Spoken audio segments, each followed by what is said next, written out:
వాజీ న్యూస్కి స్వాగతం. నేను మీ కేఆర్కే రాజు. స్వచ్ఛాంధ్ర స్వర్ణాంధ్ర ఆశయ సాధనకు ప్రతి ఒక్కరూ కృషి చేయాలని శాసనసభ్యురాలు పూసపాటి అదితి గజపరాజు అన్నారు. ఈరోజు నగరపాలక సంస్థ ఆధ్వర్యంలో నూతనంగా కొనుగోలు చేసిన పారిశుద్ధ్య వాహనాలను ఆమె లాంఛనంగా ప్రారంభించారు. ఒక జేసీబీ, 8 ట్రాక్టర్లు, 2 కాంపాక్టర్ వాహనాలను ప్రారంభించి వినియోగంలోకి తీసుకుని వచ్చారు. ఈ సందర్భంగా ఆమె మాట్లాడుతూ ముఖ్యమంత్రి చంద్రబాబు నాయుడు స్ఫూర్తితో స్వర్ణాంధ్ర స్వచ్ఛాంధ్ర విధానానికి ప్రతి ఒక్కరూ సహకరించాలని అన్నారు. విజన్ 2047 ద్వారా రాబోయే రోజులలో దేశంలోనే సంపూర్ణ పారిశుద్ధ్య రాష్ట్రంగా ఆంధ్రప్రదేశ్ నిలవగలదని ఆశాభావం వ్యక్తం చేశారు. నగరంలో నూతనంగా ప్రారంభించిన వాహనాల ద్వారా మరింత మెరుగైన పారిశుద్ధ్య విధానం అమలవుతుందని అన్నారు. ఈ కార్యక్రమంలో కమిషనర్ పల్లి నల్లనయ్య, ప్రజారోగ్యాధికారి కొండపల్లి సాంబమూర్తి, ఈఈ ప్రసాద్, డిఈలు, పారిశుద్ధ్య పర్యవేక్షకులు తదితరులు పాల్గొన్నారు.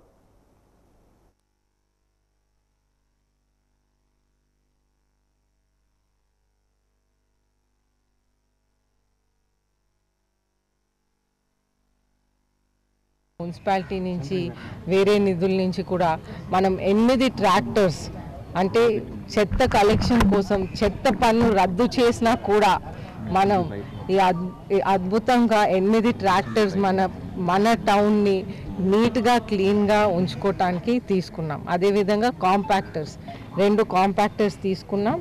అయితే ఈ 2 కాంపాక్టర్స్ కాస్ట్ 2 crores 33 lakhs. అలాగే 8 ట్రాక్టర్స్ చూస్తుంటే 79 lakhs. అయితే మొత్తం కలిపి మనం 3 crores 56 lakhs అనేది మనం జస్ట్ క్లీనింగ్ మెటీరియల్ కోసం మనం ఖర్చు పెడుతున్నాం. అదేవిధంగా ఒక జేసీబీ కూడా కొత్తది తీసుకున్నాం. ఇవన్నీ కూడా క్లీన్గా ఉంచుకొని మనం విజయనగరంని పురపాలిక సంఘం నుంచే కాదు ప్రజల నుంచి కూడా క్లీన్గా నీట్గా ఉంచుకోవాలని కోరుకుంటూ స్వర్ణాంధ్ర స్వచ్ఛాంధ్ర మనం ఇంప్లిమెంట్ చేస్తూ మన ముఖ్యమంత్రి వర్యుల ఆశయాలు ముందుకు తీసుకువెళ్దాం. మనం విజన్ 2047లో అగ్ర రాష్ట్రంగా మనం తీర్చిదిద్దుకుందాం. అందరం కలిసి మనం అగ్ర రాష్ట్రంగా తీర్చిదిద్దుకుంటామని కోరుకుంటూ సెలవు. నగరంలోని 47వ డివిజన్లో నిర్వహించిన వార్డు పర్యటనలో సహాయ కమిషనర్ కిలాన్ అప్పలరాజు పాల్గొన్నారు. ముందుగా డివిజన్లో ఉన్న సమస్యలను అడిగి తెలుసుకున్నారు. అనంతరం అంగన్వాడీ కేంద్రాన్ని, పాఠశాలను సందర్శించారు. కొన్ని చోట్ల కాలువలు సక్రమంగా లేవని, వీధి దీపాల సమస్యలు ఉన్నట్లుగా ప్రజలు తెలిపారు. వాటిని ప్రాధాన్యత క్రమంలో పరిష్కరిస్తామని సహాయ కమిషనర్ ప్రజలకు తెలిపారు. వార్డు పర్యటన అనంతరం సహాయ కమిషనర్ కిలాన్ అప్పలరాజు మీడియాతో మాట్లాడుతూ జిల్లా కలెక్టర్ బిఆర్ అంబేద్కర్, కమిషనర్ పల్లి నల్లనయ్య ఆదేశాలతో ప్రతి గురువారం ఒక్కొక్క డివిజన్లో పర్యటిస్తున్నామని అన్నారు. స్థానిక సమస్యలను ప్రజల నుంచి తెలుసుకుని వాటి పరిష్కారానికి తగిన చొరవ చూపుతున్నామని అన్నారు. 47వ డివిజన్లో మంజూరైన 20 లక్షల రూపాయలతో అవసరమైన అభివృద్ధి కార్యక్రమాలు చేపడుతున్నామని అన్నారు. స్థానిక కార్పొరేటర్ పట్నాన పైడిరాజు మాట్లాడుతూ గతం కన్నా తమ డివిజన్ ఎంతో అభివృద్ధి జరిగిందని అన్నారు. అయితే అక్కడక్కడ కొన్ని సమస్యలు ఉన్నాయని వాటి పరిష్కారానికి అధికారులు చొరవ చూపాలని అన్నారు. ఈ కార్యక్రమంలో నగరపాలక సంస్థ సిబ్బంది, సచివాలయ కార్యదర్శులు పాల్గొన్నారు. ఈ వార్డులోకి వచ్చిన ఏరియాస్ అన్నీ కూడా కొద్ది స్లమ్స్ అవ్వడం వల్ల ఇక్కడ మనం శానిటేషను, లైటింగ్ మెరుగుపరచవలసిన అవసరం ఉంది. లైటింగ్స్ అయితే చిన్న చిన్న ఇరుకు సందులు ఉండడం వల్ల మధ్య మధ్యలో పోల్స్ ఉన్నాయి. అవన్నీ కూడా నోట్ చేసాం. ఎలక్ట్రికల్ డిపార్ట్మెంట్తో కూడా సమన్వయం చేసుకొని వారికి ప్రజలకు ఇబ్బంది లేకుండా ఉన్న ప్లేసుల్లో ఆ ఎలక్ట్రికల్ పోల్స్ షిఫ్ట్ చేయడానికి తగు చర్యలు తీసుకుంటాం. అదేవిధంగా మనకి ఇక్కడ పబ్లిక్ ప్లేసెస్ కొన్ని ఉన్నాయి. పార్క్ ఒకటి ఉంది, కళ్యాణ మండపం ఉంది. వీటికి కూడా మనం పరిరక్షించుకోవాల్సిన అవసరం ఉంది. కాబట్టి వాటి చుట్టూ కాంపౌండ్ వాల్ పెట్టడానికి కౌన్సిల్లో మనం ప్రతిపాదనలు సమర్పించుకోవడానికి వాటిని కూడా మనం గుర్తించాం. అదేవిధంగా అక్కడక్కడ కొన్ని స్లమ్ ఏరియాస్లో మనకి రోడ్లు, కాలువలు అవసరమై ఉన్నాయి. వాటిని కూడా మనం ప్రపోజ్ చేసుకున్నాము. అదేవిధంగా ఈ వార్డులో మనకి ఇంక ఏవైతే ఇంటి పన్ను పరిధిలోకి రాని బిల్డింగ్స్ అయితే ఉన్నాయో వాటన్నింటిని కూడా తీసుకొచ్చి వాటికి ట్యాక్స్ వేయమని చెప్పేసి సంబంధ అడ్మిన్ సెక్రటరీ చెప్పడం జరిగింది. అదేవిధంగా కొలాయి పన్నులు కానీ, ఖాళీ స్థలం పన్నులు కానీ, ఆ డిఎండ్ఓ ట్రేడ్స్ రుసుములు కానీ అన్నింటినీ కూడా మనం తీసుకొచ్చి రెవెన్యూ పెంచుకోవాలని చెప్పేసి అందరికీ ఆదేశాలు ఇచ్చి వాటిని కూడా తనిఖీ చేయడం జరుగుతుంది. ఈ విధంగా ఒకవైపు రెవెన్యూ పెంచుకుంటూ, రెవెన్యూ కలెక్షన్స్ ఇంప్రూవ్ చేసుకుంటూ, అదేవిధంగా ఒకవైపు నుంచి ఆ వార్డులో ఉన్న అవసరాలు ఏవైతే ఉన్నాయో ప్రజలకి వాటిని గుర్తించి ఇమీడియట్గా తక్షణమే మనం స్పందించవలసిన అన్నింటిని కూడా మనం ఇమీడియట్గా చేపట్టడం జరుగుతుంది. మిగతావన్నీ కూడా మన స్టాండింగ్ కమిటీ, కౌన్సిల్ వారి దృష్టి తీసుకొచ్చి వాటిలో కూడా మనం శాంక్షన్ తీసుకున్న తర్వాత ఆ వర్క్స్ కూడా ప్రపోజల్ చేస్తాం. ఇక ఈ వర్షాకాల పరిస్థితులు కాబట్టి నీరు వర్షాల వల్ల కొద్దిగా 1-2 రోజుల్లో నీరు కలర్ వస్తుంది. అయినప్పుడు కూడా అది గ్రాడ్యువల్గా తగ్గిపోయి క్లోరినేషన్ చేయించడం వల్ల దానివల్ల ఎటువంటి ఇబ్బంది అయితే లేదు. అంగన్వాడీ సెంటర్ కూడా మనం చూసాము. అందరికీ కూడా ఎవరైతే బెనిఫిషరీస్ ఉన్నారో అందరికీ కూడా ఇన్ టైంలో అవన్నీ ప్రభుత్వం ఏవైతే అందిస్తున్నారో అందరికీ కూడా అందజేయమని చెప్పి వాటి కూడా చెప్పడం జరుగుతుంది. ఈ విధంగా మనం ఒకవైపు అభివృద్ధి సంక్షేమం రెండు కూడా చేపట్టి మనం ఈ వార్డులో ప్రజలకి అవసరాలన్నింటినీ కూడా మెరుగుపరచడానికి నగరపాలక సంస్థను సాయశక్తిలో కృషి చేస్తున్నాం. రాష్ట్రంలో ఇప్పటికే ప్రజల ఆగ్రహానికి గురై కనీస ప్రతిపక్ష హోదా కూడా లేని వైసీపీ నాయకులు డైవర్షన్ పాలిటిక్స్ మానుకోవాలని విజయనగరం జిల్లా టీడీపీ అధ్యక్షులు డీసీసీబీ చైర్మన్ కిమిడి నాగార్జున అన్నారు. గురువారం నాడు విజయనగరంలో ఆయన పార్టీ కార్యాలయంలో విలేకరుల సమావేశంలో మాట్లాడారు. వైఎస్ఆర్ పార్టీ పరిపాలనలో రైతులకు హింసలు పెట్టడం వల్లే వైసీపీని ఇంటికి పంపించారని ఈ సందర్భంగా గుర్తు చేశారు. రైతులకు సంబంధించినంత వరకు తెలుగుదేశం పార్టీ ఇచ్చిన హామీలను సకాలంలో పూర్తి చేసిందని ఆయన అన్నారు. వైసీపీ నాయకులారా మీ పాలనలో ఎక్కడైనా రైతులు సంతోషంగా ఉన్నారని ఈ సందర్భంగా ఆయన హెచ్చరించారు. ధాన్యం కొనుగోలుకు సంబంధించి వందల వేల కోట్ల బకాయిలు రైతులకు చెల్లించకుండా రైతులను ఇబ్బందులు పెట్టిన పరిస్థితి మీకు గుర్తు రావడం లేదని ఆయన సూటిగా ప్రశ్నించారు. తెలుగుదేశం పార్టీ పాలనలో రైతు సంక్షేమం కోసం పూర్తిగా చంద్రబాబు నాయుడు సారథ్యంలో పాలకవర్గం పనిచేస్తుందని అన్నారు. వ్యవస్థలన్నింటినీ పర్యవేక్షించాల్సిన బాధ్యత ప్రభుత్వంపై ఉన్నందున ఇక్కడ ఎటువంటి అక్రమాలు జరిగినా సహించేది లేదని అన్నారు. సీజన్ కల్లా రైతులకు అవసరమైన ఎరువులను మందులను కూటమి ప్రభుత్వం సకాలంలో అందిస్తున్నప్పటికీ చూసి వారలేక వైసీపీ నాయకులు అసత్యాలు ప్రకటిస్తున్నారని ఆయన అన్నారు. ప్రజలను తప్పుదోవ పట్టించి ప్రక్కదోవ రాజకీయాలు మానుకుంటే వైసీపీ నాయకులకు కాలం కలిసి వస్తుందని ఈ సందర్భంగా హెచ్చరించారు. క్రాఫ్ట్ ఇన్సూరెన్స్ పేరుతో వైసీపీ పాలనలో 1100 కోట్ల రూపాయల ఇన్సూరెన్స్ కట్టకుండా రైతులను ఇబ్బందులు చేసిన చరిత్ర వైసీపీదని అన్నారు. తెలుగుదేశం పార్టీ నాయకులపైన వైసీపీ నాయకులు చేస్తున్న అసత్య ఆరోపణలు మానుకోవాలని ఈ సందర్భంగా హితవు పలికారు. రోజున వైకాపా పార్టీ అధ్యక్షులు మజ్జి శ్రీనివాసరావు గారు పెట్టిన ప్రెస్ మీట్ చూడడం అనేది జరిగింది. రైతాంగం అంతా కూడా తీవ్ర ఇబ్బందుల్లో ఉన్నారంట. తెలుగుదేశం పార్టీ ఏమీ చేయలేకపోయింది ఇది అది అని చెప్పేసి ఆయన ఏదో మరి మాట్లాడుతూ ఉన్నారు. ఒక విషయం వారికి గుర్తు చేయాలి. వారు హయాంలో ఉన్నప్పుడు 5 సంవత్సరాలు కూడా రైతుల్ని వారు పట్టించుకోలేదు కాబట్టి, రైతు కుటుంబాల్ని వారు నాశనం చేశారు కాబట్టి వారిని ఇంటికి పంపించడం అనేది జరిగింది. నేను మీకు సూటిగా ఒకటి ప్రశ్నిస్తున్నాను. మీ హయాంలో రైతులు ఎక్కడైనా సంతోషంగా ఉన్నారా? ధాన్యం కొనుగోలు చేసిన తర్వాత 15 రోజులకు తక్కువగా ఏ రోజైనా మీరు డబ్బులు ఇచ్చారా? వందల వేల కోట్లు బకాయిలన్నీ కూడా మీరు 3-4 నెలలకు కానీ ఇచ్చిన పరిస్థితులు లేవు. మీరు అధికారంలో ఉన్నప్పుడు పండగలు కూడా రైతులు సరిగ్గా చేసుకోలేని పరిస్థితి. డిసెంబర్ వచ్చిన తర్వాత మేము 5 సంవత్సరాలు కూడా రైతన్నలందరినీ కూడా తీసుకుని మేము రోడ్డెక్కిన వాళ్ళం. ఎందుకంటే కొనుగోలు జరిగేది కాదు. కొనుగోలు జరిగినా వైకాపా మద్దతుదారులైనటువంటి రైతుల దగ్గర నుంచే ఆ కొనుగోలు అనేది జరిగేది.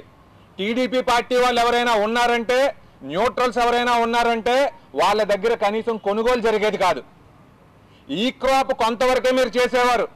ఆ ఈ క్రాప్ అయిపోయిన తర్వాత ఏదైనా పంట ఉందంటే అది మీరు కొనుగోలు చేసేవారు కాదు. దానికి దళారీలందరూ కూడా మధ్యలోకి వచ్చి బస్తా మీద 100 నుంచి 200 రూపాయలకి తక్కువ లేకుండా కూడా వాళ్ళు రైతుకు నష్టం వచ్చేలాగా చూసుకునేవారు. మీ హయాంలో అవన్నీ జరుగుతూ ఉండి మేము వచ్చిన తర్వాత ఎన్నో మంచి కార్యక్రమాలు చేయడం అనేది జరిగింది. ధాన్యం కొనుగోలు చేసిన 24 గంటలకే రైతన్న అకౌంట్లోకి డబ్బులు జమ అయ్యాయన్నమాట వాస్తవం కాదా? తెలుగుదేశం పార్టీ అధికారంలోకి వచ్చిన తర్వాత రైతన్నలందరూ కూడా ఈ పండగ చాలా సుఖ సంతోషాలతో చేసుకున్నారన్నమాట వాస్తవం కాదా? మేము అన్నదాత సుఖీభవ రైతన్నలందరికీ కూడా 20,000 వేస్తామని చెప్పడం జరిగింది. మీరు ఇస్తామన్న మొత్తం కన్నా కూడా మేము పెంచుతున్నాం.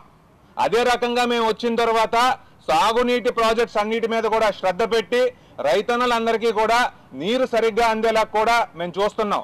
వ్యవస్థలన్నింటినీ కూడా పరిరక్షించే బాధ్యత మాది. వ్యవస్థలన్నింటినీ కూడా పరిరక్షించే ప్రభుత్వం మాది. కాబట్టి మీరు డైవర్షన్ పాలిటిక్స్ అనేది చేయొద్దు, ఈ రకమైన మాటలు కూడా మాట్లాడొద్దని చెప్పి ఈ సందర్భంగా తెలియజేస్తున్నాం. గురు పూజోత్సవాన్ని పురస్కరించుకొని జిల్లా వ్యాప్తంగా గురు పూజోత్సవ వేడుకలు వైభవంగా జరిగాయి. ప్రభుత్వ ప్రైవేటు పాఠశాలలలో గురువులు విద్యార్థులకు చిరు సత్కారాలు చేశారు. అందులో భాగంగా విజయనగరం పట్టణ పరిధిలో ఉన్న శ్రీకర ఇంగ్లీష్ మీడియం స్కూలులో గురు పూజోత్సవ వేడుకలు జరిగాయి. ఈ కార్యక్రమంలో కరస్పాండెంట్ శ్రీనివాసరావు మాట్లాడుతూ వ్యక్తిత్వ వికాసానికి విద్య మూల హేతువు, అజ్ఞానానికి విజ్ఞానానికి మధ్య ఆది సేతువు, తమస్సు తొలగించి జీవితానికి ఉషస్సు తెచ్చి శాశ్వతమైన తేజస్సును అందించేది విద్య. జ్ఞానశక్తితో ఉదాత్తమైన యుక్తితో విద్యార్థుల సందేహాలను నివృత్తి చేస్తూ వారి అభ్యున్నతిని ఆకాంక్షించేది దివ్య చైతన్య స్ఫూర్తి గురువు. ఆ గురువులను సత్కరించుకునే దినం ఉపాధ్యాయుల దినోత్సవం అని అన్నారు.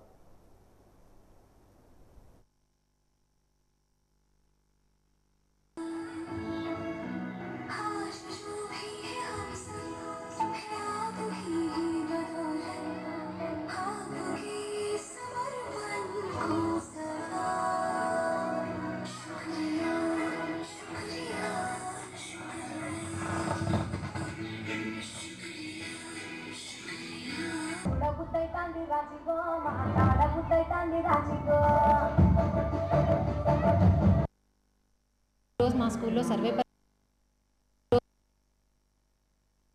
స్కూల్లో సర్వేపల్లి రాధాకృష్ణన్ గారి జన్మదినోత్సవం సందర్భంగా పిల్లల్ని, టీచర్స్ని అందరినీ కూడా ఉత్సాహపరుస్తూ ఎన్నో కార్యక్రమాలు అనేవి చేయడం జరిగింది. టీచర్స్ అందరినీ కూడా ఈరోజు సత్కరించుకునే విధంగా మా కరెస్పాండెంట్ మేడం కానీ, కరెస్పాండెంట్ సార్ కానీ టీచర్స్కి కూడా ఎంతో ఉత్సాహపరుస్తూ వాళ్ళు ఎంతో ఉత్సాహవంతంగా ప్రోత్సాహపరుస్తున్నారు. మా స్కూల్లో ఈ కార్యక్రమం ఒకటే కాదు, ప్రతి ఒక్క కార్యక్రమం కూడా చాలా విజయవంతంగా చేయడం అనేది జరుగుతుంది. మేము చేసే ప్రతి ఒక్క ప్రోగ్రాం కనుక ఉద్దేశం ఏంటి అంటే ప్రతి ఒక్కటి పిల్లలకి తెలియాలి. చదువుతో పాటు పిల్లలకి మోరల్ అండ్ ఎథికల్ నాలెడ్జ్ కూడా ఉండాలి. అప్పుడే పిల్లలు అన్ని విధాలుగా కూడా వాళ్ళ తాలూకా జ్ఞానాన్ని పెంపొందించుకోగలుగుతారు. ఈరోజు ముఖ్యంగా మేము చెప్పేది ఏంటి అంటే మా స్కూల్ అనే కాదు, ప్రతి ఒక్క ఉపాధ్యాయులకి కూడా పేరు పేరున మా యాజమాన్యం తరపున, మా తరపున ఉపాధ్యాయ దినోత్సవ శుభాకాంక్షలు. సర్వేపల్లి రాధాకృష్ణ వారి జన్మదిన వేడుకలో జరుపుకుంటున్నాము. ఈరోజు మా ప్రతి టీచర్కి సన్మాన కార్యక్రమం అనేది చేయడం అనేది జరిగింది. అదేవిధంగా మేము ఏ కార్యక్రమం చేసినా సరే పిల్లలకి అర్థమయ్యేటట్టు చేసుకుంటాము. అదేవిధంగా ఇంతకుముందు ఎన్నో చెట్లు నాటడం అవ్వండి, బ్లడ్ క్యాంప్ అవ్వండి, ఏదైనా సరే పిల్లలతోనే చేసి పెడతాము. అదేవిధంగా ఏ పండుగ అయినా సరే పిల్లలకి తెలియజేసే విధంగా మా స్కూల్లో కార్యక్రమాలు అనేవి జరుపుకుంటాము. Happy teachers day all of you.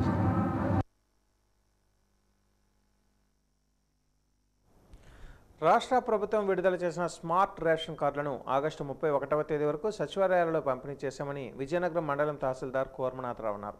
ఈరోజు తహసీల్దార్ కార్యాలయంలో ఆయన వాజీ న్యూస్తో మాట్లాడుతూ రాష్ట్ర ప్రభుత్వం ప్రతిష్టాత్మకంగా ప్రవేశపెట్టిన స్మార్ట్ కార్డులను ఈ నెల 15వ తేదీ వరకు రేషన్ డీలర్లు నేరుగా వినియోగదారులకు అందిస్తారని తెలిపారు. ఒకవేళ ఇంకా ఎవరైనా స్మార్ట్ కార్డులు తీసుకోకపోతే 16వ తేదీ నుంచి సచివాలయాల ద్వారా పంపిణీ చేస్తామని, వినియోగదారులు ఎవరు ఆందోళన చెందాల్సిన పని లేదని తెలిపారు.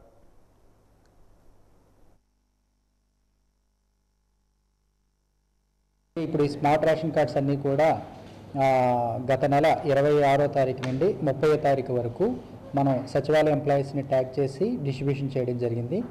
ఆ రోజు 31వ తారీఖు వరకు మనకి 48% డిస్ట్రిబ్యూషన్ జరిగింది. అదేవిధంగా ఇప్పుడు మిగిలినటువంటి రేషన్ కార్డ్స్ అన్నీ కూడా 1వ తారీఖు నుండి 15వ తారీఖు వరకు రేషన్ డీలర్లు వాళ్ళే స్వయంగా డిస్ట్రిబ్యూషన్ చేస్తారు.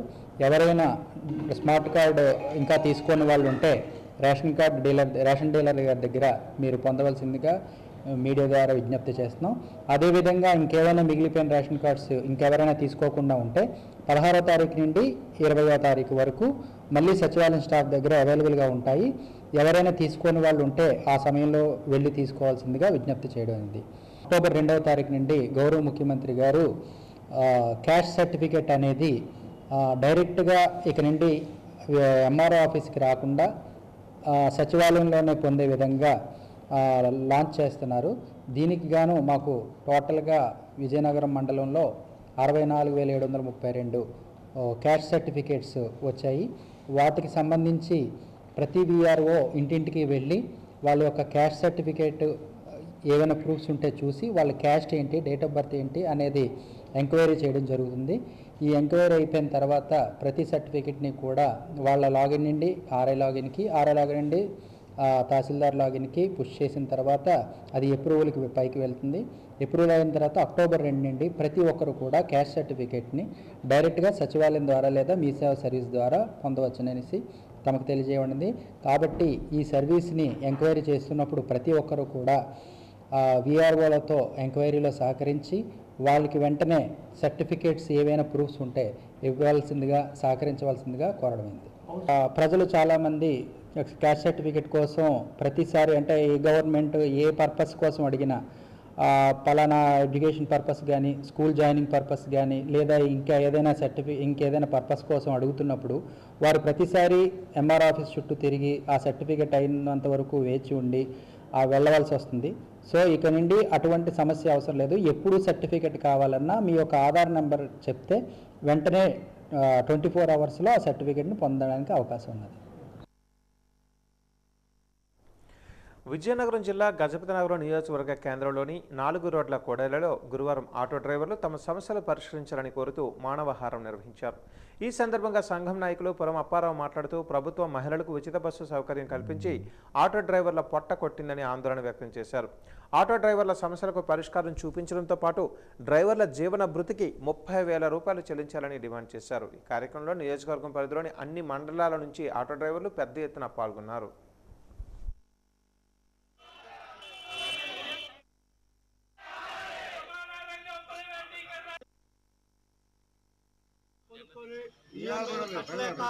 ఈరోజు బస్సులతో ఉన్నటువంటి పరిస్థితి, ఏవైతే లోన్లు ఇచ్చినటువంటి వాళ్ళు ఈరోజు ఆటోలు పట్టుకెళ్ళకపోవడం, వాళ్ళ కుటుంబాల మీద పడి దౌర్జన్యం ఇట్లాంటివి చేస్తున్నారు.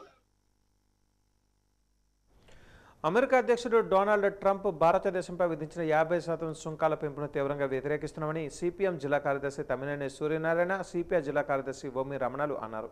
ఎల్బీజీ భవనంలో వామపక్షాల నేతలు మీడియా సమావేశాన్ని నిర్వహించారు.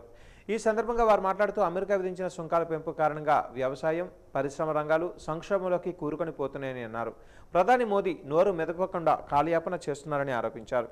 ఈ నెల 6వ తేదీన వామపక్షాల ఆధ్వర్యంలో నిరసన కార్యక్రమాలు చేపడుతున్నామని, ఈ నిరసన కార్యక్రమాలను విజయవంతం చేయాలని పిలుపునిచ్చారు. ఈ కార్యక్రమంలో ఏఐఎఫ్టియు నాయకులు రెడ్డి నారాయణరావు తదితరులు పాల్గొన్నారు.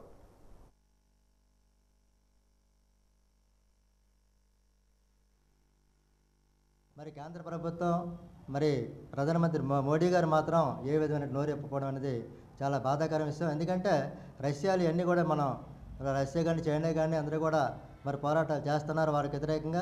కానీ ఇక్కడ మన ప్రధానమంత్రి గారు మరి వాళ్ళు కొమ్ము కాస్తూ వాళ్ళ తొత్తుగా ఈరోజు వ్యవహరించడం అనేది చాలా బాధాకరం. దీనికి వ్యతిరేకంగా వామపక్షాలు మరి ఐక్యంగా పోరాడి సాధించుకోవాల్సిన హక్కులు ఏవైతే ఉన్నాయో దాన్ని మరి పోరాటం సాధించుకోవాల్సిన అవసరం ఉంది. ఎందుకంటే ఖచ్చితంగా ఈరోజు మోడీ గారు మన ట్రంప్ గారు చెప్పిన విషయం ఏంటంటే యుద్ధాలు ఆపుతారట. 7 యుద్ధాలు ఆపాను ఇప్పటికే నేను.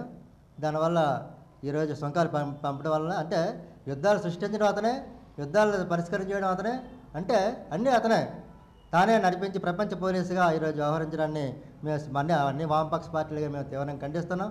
ఎప్పటికైనా మరి ట్రంప్ గారు మరి పునరాలోచించి వెంటనే 50% ఏమైతే సుంకాలు విధించారు దాన్ని వివరించకపోతే మాత్రం మరి ప్రపంచవ్యాప్తంగా దేశవ్యాప్తంగా కూడా మరి పోరాటాలని ఉధృతం చేస్తాం. 40% ఉత్పత్తులు మన దేశ సముద్రయానంలో 40% ఉత్పత్తులు వెళ్తున్నాయి. దాని మీద కూడా ప్రభావం పడడం వల్ల $2,000 కోట్ల వ్యాపారం జరిగింది.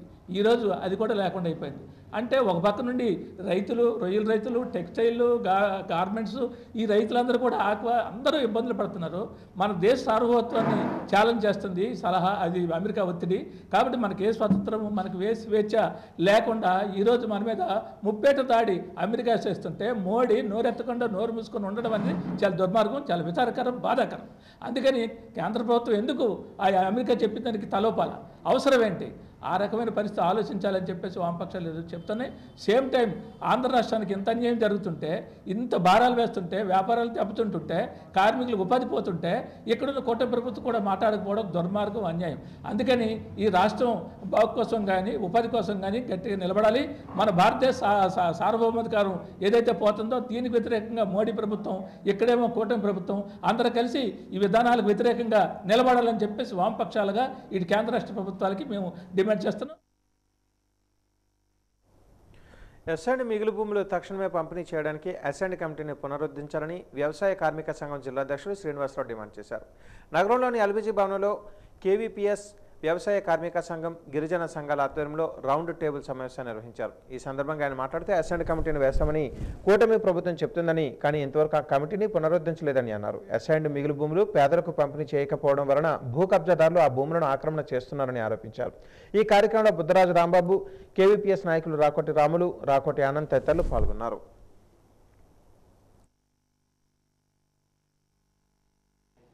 పేదలకి అందుబాటులో ఉండే విధంగా ప్రతి సంవత్సరం కూడా కమిటీ వేసి నిర్ధారణ చేసి వాళ్ళందరికీ కూడా పట్టాలు ఇవ్వాల్సిన బాధ్యత ప్రభుత్వాలది. కానీ గత 15 ఏళ్ళుగా నత్తనడక నడిపిస్తున్నారు. కమిటీలు ఫంక్షనింగ్ జరగడం లేదు. అలాగనే 2025లో మేలో ఒక కమిటీని పునరుద్ధరిస్తున్నట్టు 104వ జీవోని చంద్రబాబు నాయుడు ప్రభుత్వం ప్రకటించింది. అలాగే ఇన్ఛార్జి మంత్రి చైర్మన్గా జిల్లాకి ఉంటూ జాయింట్ కలెక్టర్ కన్వీనర్గా, అలాగే ఎమ్మెల్యేలు, ఎమ్మెల్సీలు, ఆర్డీఓలు అందరూ కూడా ఉండే విధంగా ఒక కమిటీని ప్రకటించారు. కానీ ఇప్పటి వరకు అలాగే ఉంది. కాబట్టి సంవత్సరంన్నర అవుతున్నా ప్రభుత్వం ఇప్పటి వరకు అమలు చేయట్లేదంటే రేపు భవిష్యత్తులో పేదలకి, సాగు చేస్తున్న పేదలకి పట్టాలు రానట్ట అనేది గమనించాల్సిన పరిస్థితి వస్తుంది. ఇప్పటికే మన జిల్లాలో మెంటాడ మండలం, ఎస్కోట, అలాగే వేపాడ ఇలాంటి మండలాల్లో రోజు ఆఫీసుల చుట్టూరు తిరుగుతున్నారు గిరిజనులు, దళితులు అందరూ కూడా. ఈ దళితులు, గిరిజనుల పేదల భూముల్ని కబ్జా చేయడానికి పెద్దోళ్ళందరూ కూడా రెడీగా ఉన్నారు. కాబట్టి ఖచ్చితంగా వాళ్ళందరికీ పేదలకి ఈ భూమి దఖలు పడాలంటే, డిపట్టా భూములు రావాలి అంటే కమిటీలు పునరుద్ధరణ జరగాలి. కమిటీలు ఫంక్షనింగ్ వెంటనే జరగాలి. ప్రతి నెల కూడా ఈ సమావేశాలు జరిపి సాగు చేస్తున్న పేదలకు పట్టాలు ఇచ్చే విధంగా ప్రభుత్వం తగు చర్యలు తీసుకోవాలని మా సంఘాలన్నీ కూడా డిమాండ్ చేస్తున్నాయి. Simhagiri paramedical college, Sri Simhagiri vocational junior college ఆధ్వర్యంలో ప్రముఖ సంఘ సేవకులు, Simhagiri paramedical college correspondent Simhagiri Patnaik ఈరోజు కలెక్టరేట్ కోడేరులో ఉన్న కెమిస్ట్ కన్వెన్షన్స్లో ఉపాధ్యాయ దినోత్సవం సందర్భంగా గురు పూజోత్సవాన్ని ఘనంగా నిర్వహించారు. ముందుగా వచ్చిన అతిథులచే జ్యోతి ప్రజ్వలన చేసి డాక్టర్ సర్వేపల్లి రాధాకృష్ణ చిత్రపటానికి పూలమాలలు వేసి నివాళులు అర్పించారు. ఈ సందర్భంగా ముఖ్య అతిథిగా హాజరైన ప్రభుత్వ వైద్య కళాశాల ప్రిన్సిపల్ డాక్టర్ బి దేవి మాధవి మాట్లాడుతూ, మన భవిష్యత్తును తీర్చిదిద్దడంలో, జ్ఞానాన్ని అందించడంలో కీలక పాత్ర పోషించే ఉపాధ్యాయుల సేవలను గౌరవించుకుంటూ భారతదేశం ప్రతి ఏటా ఉపాధ్యాయ దినోత్సవాన్ని జరుపుకుంటుందని, భారత మాజీ రాష్ట్రపతి డాక్టర్ సర్వేపల్లి రాధాకృష్ణన్ పుట్టినరోజును పురస్కరించుకొని ఈ దినోత్సవాన్ని ఘనంగా జరుపుకుంటున్నామని అన్నారు. ఉపాధ్యాయ దినోత్సవం కేవలం ఒక వేడుక మాత్రమే కాదు, అది మన జీవితంలో గురువుల ప్రాముఖ్యతను గుర్తు చేసే రోజని, విద్యార్థులను కేవలం పాఠ్యాంశాలు బోధించడమే కాకుండా వారిని మంచి పౌరులుగా తయారు చేయడంలో సమాజంలో ఉపాధ్యాయుల పాత్ర ఎనలేనిదని కొనియాడుతూ ఇంత మంచి కార్యక్రమాన్ని చేపట్టిన సింహగిరి పారామెడికల్ కరెస్పాండెంట్ సింహగిరి పట్నాయక్ను అభినందించారు. ఇక్కడ ఈ college allied health care professionals కొంతమంది మా కాలేజీకి కూడా వస్తూ ఉంటారు. సో మీ అందరూ గుర్తుంచుకోవాల్సింది, మనం ఏ విద్యలో ఉన్నా, ఏ సేవలో ఉన్నా నిబద్ధతతో చేయాలి, కార్యదీక్షతతో చేయాలి. ఎప్పుడూ కూడా గురువుని మర్చిపోకూడదు. గురువు అంటేనే ఒక అంధకారం నుంచి వెలుగుని ఇచ్చేవాళ్ళు అని. అది ఎవరైనా అవ్వచ్చును, కానీ మీ టీచర్లు ప్రత్యేకంగా మీరు అది గుర్తుంచుకొని వాళ్ళ పట్ల రెస్పెక్ట్తో ఉండాలి. అలాగే మీ కమిట్మెంట్ ఏంటి అంటే, మీరు బాగా చదివి, మేము ఈ కాలేజీలో చదివాం అంటే ఈ పిల్లలు ఇంత బాగా, వీళ్ళని మనం సెలెక్ట్ చెయ్యొచ్చు, ఈ పలానా వాళ్ళని ఎంప్లాయ్ చెయ్యొచ్చు అన్నట్టుగా స్కిల్స్ డెవలప్ చేసుకోండి అండ్ డిసిప్లిన్డ్గా ఉండండి. All the best. Sarvepalli Radhakrishna గారి జయంతిని ఎందుకు గర్వంగా చేసుకుంటున్నాం? గురజాడ 163వ జయంతిని ఎందుకు చెప్తున్నాం? ఎంత గొప్ప మాట చెప్పాడు గురజాడ. మతములన్నీ మాసిపోవును, జ్ఞానం ఒక్కటే నిలిచి వెలుగునని చెప్పాడు. ఈ మాట 130 సంవత్సరాల క్రితం ఎవరు చెప్తాడు? ప్రపంచ దేశాల్లో ఏ దేశమైనా సరే ఒక గొప్ప గీతం రాసుకోవడం కోసం దేశమును ప్రేమించమన్నా, మంచి అన్నది పెంచమన్నా అని రాశాడు. ఆఖరికి ఆయనకు ఒళ్ళు మండి మన వాళ్ళు ఒట్టి వెదవాయలు అని చెప్పాడు. అలా కన్యాశుల్కం నాటకాన్ని మన ముందుకు తీసుకొచ్చాడు. ఇక్కడ చాలామంది విభిన్నమైనటువంటి సంస్థలు నడుపుతున్న వాళ్ళు ఉన్నారు. నేను అందరినీ కోరుతున్నాను, సంస్థలు నడపడం ఒక ఎత్తు, కానీ సంస్కృతి సమాజాన్ని ద్వారా నడిపించడం ఒక ఎత్తు. మీరు సంస్థలు నడుపుతూ సంస్కృతిని సమాజాన్ని నడిపించకపోతే ఏమి సమాజం తయారు కాదు. చివరికి నేను ఈ కాలేజీలు చూస్తుంటే నాకు అనిపిస్తుంది, మనం జొమాటోలకి టమాటాలకి ఆర్డర్లు ఇచ్చే కుర్రోళ్ళు తయారు చేస్తున్నాం అనుకుంటున్నాం. అంతే తప్ప సమాజానికి పనికొచ్చే కుర్రోళ్ళు తయారవుతున్నారని నేను ఎక్కువ అనుకోవట్లేదు. ఎందుకంటే పిల్లలు అలా తయారవుతున్నారు. అపారమైనటువంటి విషయం ఉండాల్సినటువంటి పిల్లలు. విజయనగరంలో మ్యూజిక్ కాలేజ్ తెలియని పిల్లలు ఉన్నారు. విజయనగరంలో సాంస్కృతిక కాలేజ్ ఎక్కడుందో తెలియని పిల్లలు ఉన్నారు. విజయనగరంలో సంగీత కళాశాలలో ఎవరు చదువుకున్నారో తెలియని పిల్లలు ఉన్నారు. ఇదంతా ప్రమాదం.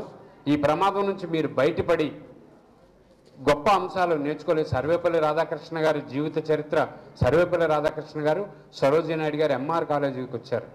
ఎంఆర్ కాలేజీని సందర్శించేటారు. ఎంత గొప్ప అదృష్టం మనం.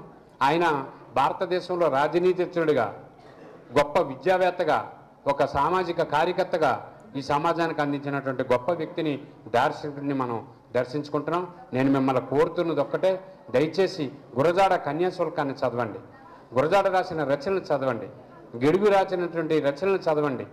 సమాజంలో మనకి స్థాయి పెరగాలంటే చరిత్ర రియల్ హీరోలకి తేడా తెలుసుకోవాలి తప్ప సినిమా నటులు రియల్ హీరోలు కాదు, రియల్ హీరోలే.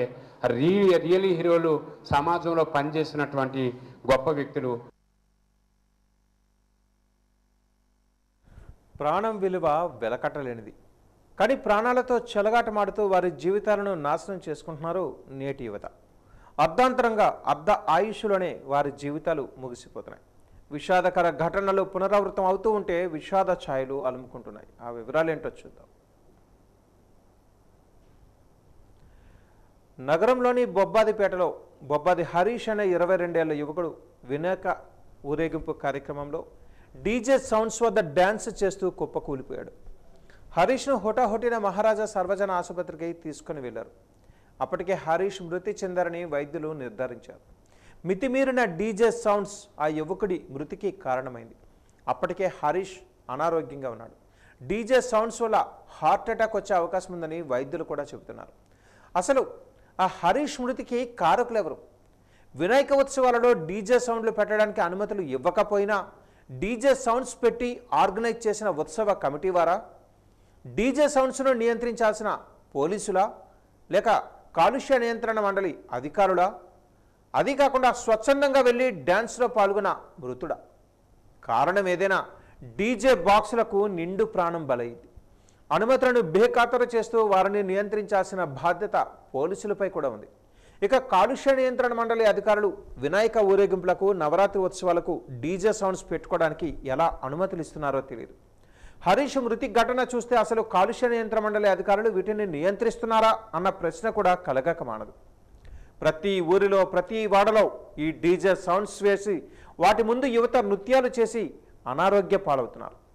సాధారణంగా 80 నుంచి 120 డెసిబుల్స్ గల శబ్దాన్ని మాత్రమే మన చెవులు వినాలి. కానీ 120 డెసిబుల్స్ కంట ఇంకా ఎక్కువ మొత్తంలో శబ్దాన్ని విన్నట్లయితే చెవులు రంధ్రాలు పడి వినికిడి సమస్య కూడా వచ్చే అవకాశం ఉంది.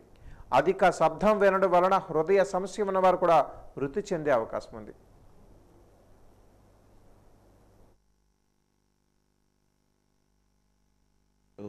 ఈ వినాయక చవితి ఊరేగింపు దాంట్లో డీజే సౌండ్స్ పెట్టుకోవటం, దాని యొక్క నాయిస్ పొల్యూషను, దాని సౌండ్ ఎఫెక్ట్స్, హెల్త్ అంటే చెవి ఆరోగ్యము, ఓవరాల్గా మనిషి ఆరోగ్యం మీద ఏ విధంగా ఉండొచ్చు అన్నది బ్రీఫ్గా చెప్దాం అనుకుంటున్నాను.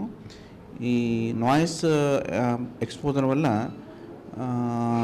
చెవి అంటే వినికిడి మరియు బ్యాలెన్స్ సంబంధించి ప్రాబ్లమ్స్ చాలా వస్తుంటాయి. అంత నాయిస్ ఎక్స్పోజర్ అయినప్పుడు పల్చని కనవేర్పురకి కన్నం పడి అది వినికిడి లోపానికి కూడా దారితీస్తుంది. ఇది కాకుండా ఈ నాయిస్ పొల్యూషన్ ఎక్కువ ఎక్స్పోజ్ అవుతున్నప్పుడు ఏంటంటే దానివల్ల ఈ హార్ట్ రిథమ్ డిస్టర్బెన్స్కి వచ్చి ఒకసారి సడన్గా ప్రాణాపాయం అంటే లైక్ హార్ట్ స్ట్రోక్లా వచ్చి చనిపోవడానికి కూడా ఆస్కారం ఉంటుంది. ఎక్కువ నాయిస్ లేకుండా చూడటం ఒకటి. అంటే ఈ వినాయక చవితి నాడు కానీ ఏమైనా ఫంక్షన్స్, ఫెస్టివల్స్ అప్పుడు ఈ సౌండ్ మ్యూజిక్ బాక్స్లో సౌండ్ సిస్టమ్స్ పెట్టినప్పుడు అంత సౌండ్ ఎక్కువ లేకుండా ఉండటం అన్నది ఒకటి చూసుకోవటం ఒక బాధ్యత మన అందరిది. రెండోది ఏమాత్రం అలా సౌండ్ ఉన్నప్పుడు పీపుల్ అంటే మనం చెవికి ప్రొటెక్టివ్ డివైస్ అంటే ఏంటి, ఇయర్ ప్లగ్స్, మఫ్స్, షీల్డ్స్ అంటాం. అంటే సింపుల్గా అయితే కాటన్ అన్నది ఒక దూది ఒక ఉండలా చేసి చెవిలో పెట్టుకుంటే అది సింపుల్గా మనం అది ఎక్కువ నాయిస్ ఎక్స్పోజర్ లేకుండా చూసుకోవచ్చు. అవి కాకుండా ఇయర్ ప్లగ్స్ అని మనకి సర్జికల్ షాప్లో దొరుకుతాయి, లేదా ఇయర్ మఫ్స్ అంటాం, లేకపోతే ఇయర్ షీల్డ్స్ అంటాం. ఈ 3 విధాలుగా ఉంటుంటాయి అన్నమాట. ఇవన్నీ నాయిస్ ప్రొటెక్టివ్ డివైజెస్ అంటాం. ఇది వాడుకోవటం అన్నది ఒకటి. ఓవరాల్గా ఎక్స్పోజర్ ఆఫ్ నాయిస్ అన్నది ఎక్కువ అన్నది ఉంటే అది సడన్గా అవ్వచ్చు, లేదా లాంగ్ పీరియడ్లో అయినా మన యొక్క చెవి ఆరోగ్యానికి హానికరం. ఫైనల్గా చెప్పొచ్చేది ఏంటంటే ఈ ఎక్కువ నాయిస్ అన్నది ఎక్స్పోజర్ లేకుండా చూసుకోవటం అన్నది సర్వత్రా అందరికీ మంచిది, చెవి ఆరోగ్యానికి చాలా మంచిది.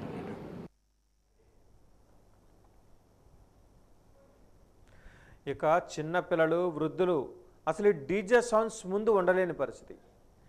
పెళ్లి ఊరేగింపులు, వినాయక ఊరేగింపుల పేరుతో డీజే సౌండ్స్తో ప్రాణాలు అరచేతిలో పెట్టుకొని వృద్ధులు, పిల్లలు ఉంటున్నారు.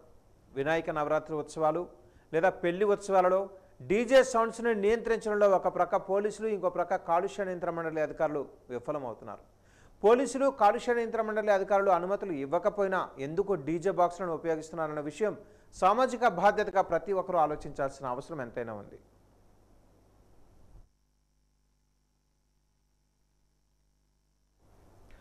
జాతీయ రహదారిపై రహదారి ప్రమాదాలు జరగకుండా నియంత్రణ చర్యలు చేపట్టాలని అధికారులను ఆదేశించారు. బ్లాక్ స్పాట్స్ వద్ద ప్రమాదాలు జరగడానికి గల కారణాలను గుర్తించి చర్యలు చేపట్టాలని అన్నారు. సైబర్ నేరాలను నియంత్రించేందుకు ప్రజలలో అవగాహన కల్పించడమే ప్రధానమని, అందుకు అనుగుణంగా క్షేత్రస్థాయిలో అవగాహన కార్యక్రమాలు చేపట్టాలని, పోలీసు శాఖ రూపొందించిన సందేశాత్మక వీడియోలను క్షేత్రస్థాయిలో ప్రదర్శించి ప్రజలను అవగాహన కల్పించాలని అన్నారు. పోలీసు స్టేషన్ పరిధిలో నమోదవుతున్న కేసుల తీరును జిల్లా ఎస్పీ పరిశీలించి ఆయా కేసులను సమీక్షించారు. నేరాల నియంత్రణ, కేసుల మిస్టరీ ఛేదనలో సీసీ కెమెరాలు చాలా ముఖ్య భూమికను పోషిస్తున్నాయని అన్నారు. నేర నియంత్రణలో భాగంగా పోలీసు స్టేషన్ పరిధిలోని సాధ్యమైనన్ని ఎక్కువ సీసీ కెమెరాలను ఏర్పాటు చేసే విధంగా చర్యలు చేపట్టాలని అధికారులను ఆదేశించారు.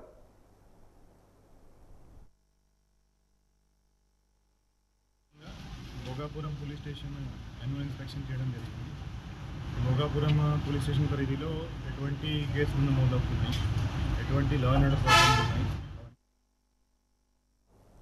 గుర్తు తెలియని వ్యాధి సోకడంతో పౌల్ట్రీ రైతులు తీవ్ర నష్టాలను ఎదుర్కొంటున్నారు. గత 10 రోజులుగా నెల్లిమర్ల మండలంలోని ఏటి అగ్రహారం, నెల్లిమర్ల, బోరాడపేట, గోవిందపురం గ్రామాలలో కలిపి సుమారు 40,000 కోళ్లు మృత్యువాత పడ్డాయి.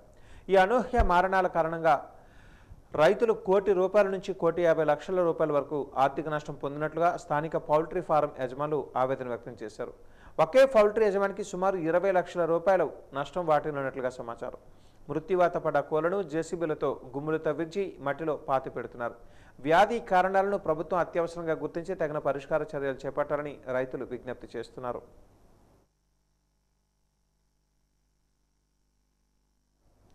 సత్య డిగ్రీ కళాశాలలో ఉపాధ్యాయ దినోత్సవాన్ని ఘనంగా నిర్వహించారు.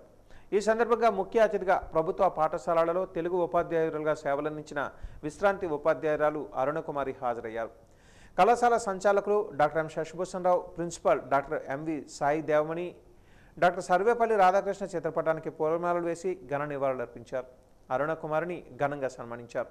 ఈ సందర్భంగా శశిభూషణరావు మాట్లాడుతూ ఉపాధ్యాయులు చాలా ఉన్నతంగా ఉండి విద్యార్థుల భవిష్యత్తుకు పునాది వేయాలని అన్నారు. క్లాస్ రూమ్ టీచింగ్ చాలా బాగా ఉండాలని, విద్యార్థులు కూడా ప్రశ్నలు వేయటం అలవాటు చేసుకుని విజ్ఞానాన్ని పెంపొందించుకోవాలని కోరారు.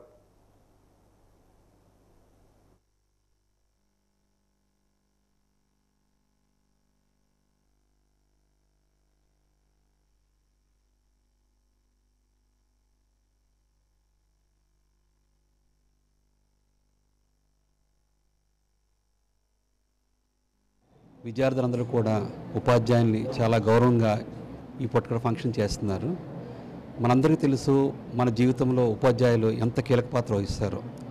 ఈరోజు మన మాజీ పూర్వపు రాష్ట్రపతి సర్వేపల్లి రాధాకృష్ణ గారి బర్త్డే సందర్భంగా ఈ ఉపాధ్యాయ దినోత్సవం జరుగుతుంది.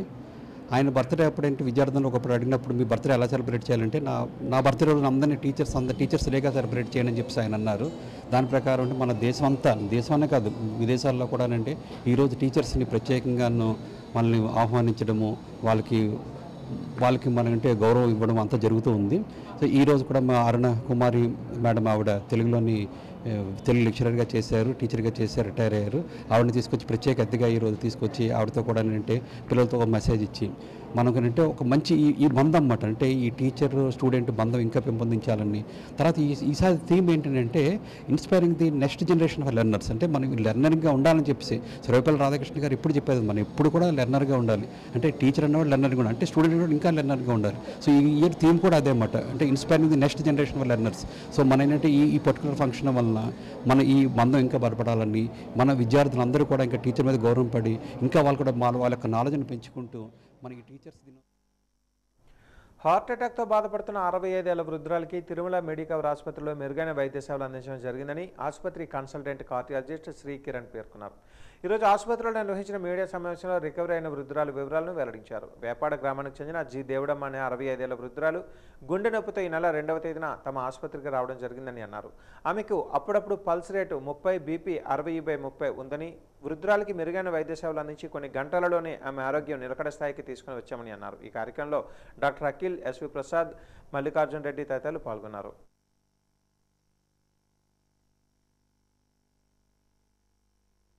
హార్ట్ స్ట్రోక్ వల్ల గుండె రేట్ అన్నది బాగా తగ్గిపోయింది. గుండె కొట్టుకోవడం 30 సార్లే, మామూలుగా 60 నుంచి 100 సార్లు కొట్టుకోవాలి మనందరిలో గుండె, ఆవిడికి 30 సార్లే కొట్టుకుంటుంది. సో బ్రెయిన్కి రక్తం సరిగ్గా అందకపోవడం వల్ల కళ్ళు తిరిగి పడిపోయారు.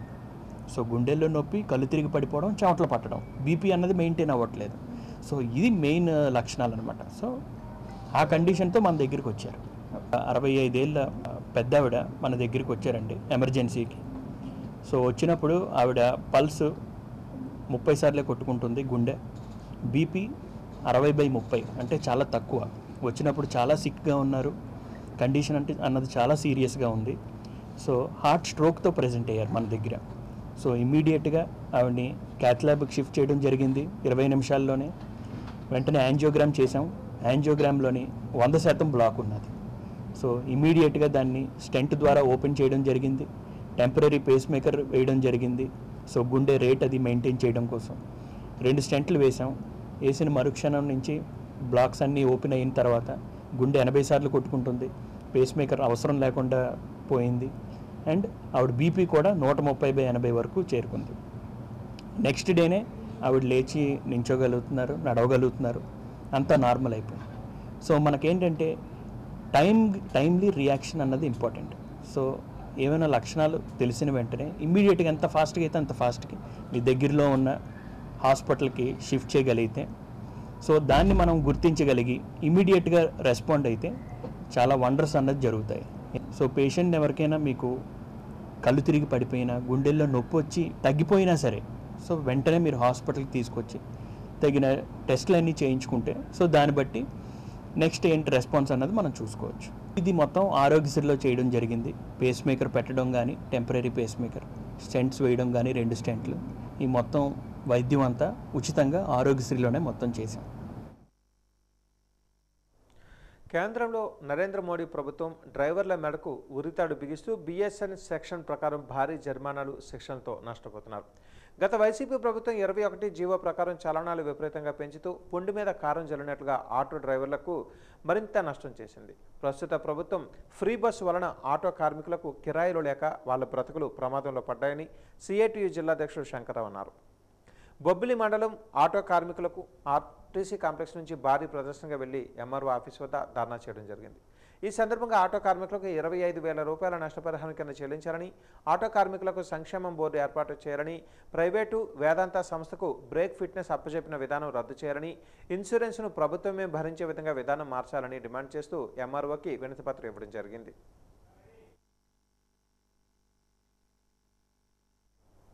ప్రముఖ సినీ నటుడు, నిర్మాత ఆర్ నారాయణమూర్తి స్నేహ చిత్ర బ్యానర్పై నిర్మించిన యూనివర్సిటీ పేపర్ లీక్ సినిమా విడుదలైన సందర్భంగా పార్వతీపురం మన్యం జిల్లా సాలూరు లక్ష్మీ థియేటర్లో ప్రేక్షకులతో పాటు వైసీపీ నాయకులు, డిప్యూటీ సీఎం మాజీ పీడిక రాజన్న ద్వారా సినిమా నటుడు ఆర్ నారాయణమూర్తి కలిసి సినిమాను వీక్షించారు.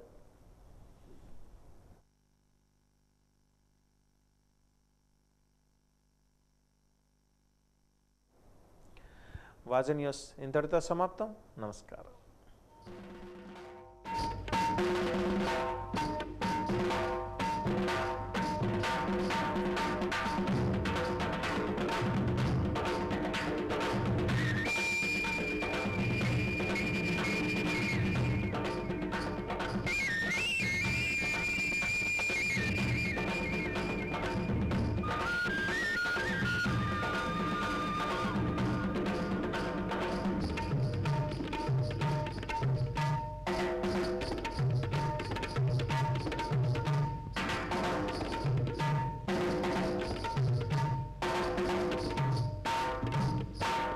Sports.